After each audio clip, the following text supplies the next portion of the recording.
Good evening, brothers and sisters. Yeah. You heard me tell you, I am going away and I will come back to you. Matanong ko kayo, brothers and sisters, kilala niyo ba si General Douglas MacArthur? At sino hindi nakakilala sa kanya? Di ba? Siya yung nagsabi ng famous word na I shall return. Ayan. I shall return. At alam niyo po, in our gospel today, we heard Jesus say the same thing. I am going away and I will come back to you. Kung isa-summarize natin, yun yung sinabi ni MacArthur, I shall return. And why is it that Jesus said, if you love me, you will rejoice? Dapat matuwa tayo.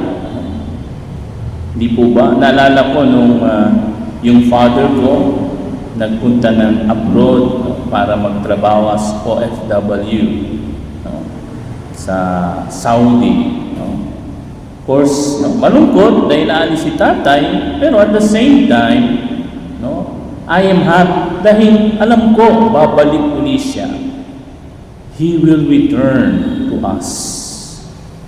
The same thing for us as Christian, we have and we must have the courage and joy to journey as we have in the Jubilee of hope, our journey of hope and our journey of faith.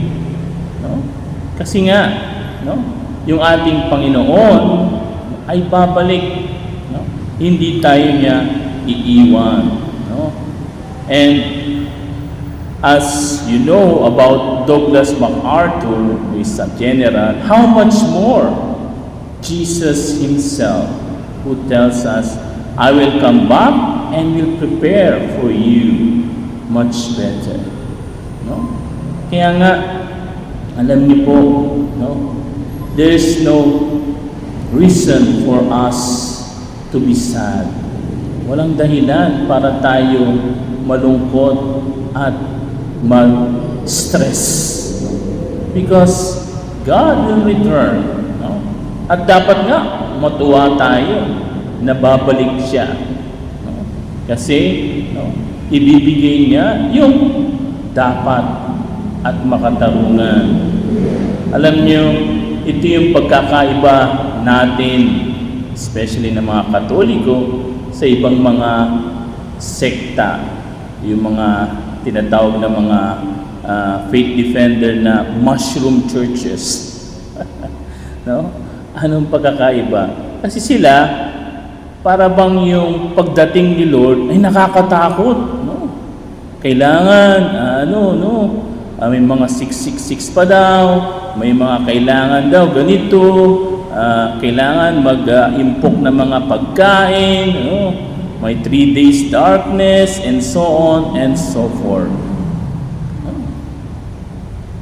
Ganun ba ang paghahanda ni Lord? Of course not. Kakaiba, Napakaiba dun sa mga santo. One time, si Saint Dominic Savio, if I'm not mistaken, tinanong siya ni Saint John Bosco, habang naglalaro siya ng table tennis yata yun, sabi ni Saint John Bosco, Dominic, anong gagawin mo pag dumating na si Lord? Ano yung sagot niya? Very simple. Sabi ni Saint Dominic Savio, Father, di maglalaro ulit ko. Bakit ako matatakot?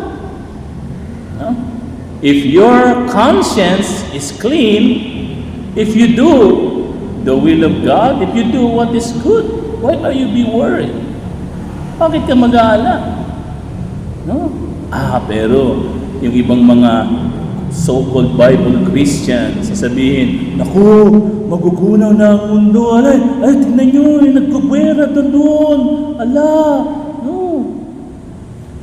Nalala ko nung year 2000, no, wala pa ako sa kumbento, no. Nagtaka yung aming parish priest.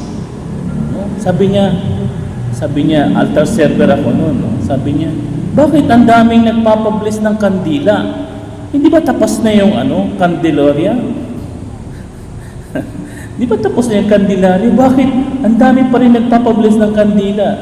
Alam niyo po, Father, kasi daw po magkakaroon ng 3 days darkness. Kaya lang yung mga kandila lang daw na na-bless, yun lang daw ang sisindi. Kita niyo yan. Pero, hindi ba? Ano yung mga hula nila? 2,000, 2005, 2000. Oh, asa na? That is what is important. And dapat bukang bibig natin parati ang pangalan ni Jesus. Today, siguro nakita niyo yung kanina, we celebrate the memorial of Saint Bernardine of Siena. Sino si Saint Bernardine of Siena? Siya yung nag-promulgate, siya yung nag-propagate ng devotion to the Holy Name of Jesus. Yung IHS. Ayan, yung nakikita niyo dyan yata, yung mga emblems sa mga ng pari, nakikita niyo. IHS. Ano ibig sabihin ng IHS? Tingnan natin. Simple Catechism. Ano ibig sabihin ng IHS? Ina ng buwarang saklolo?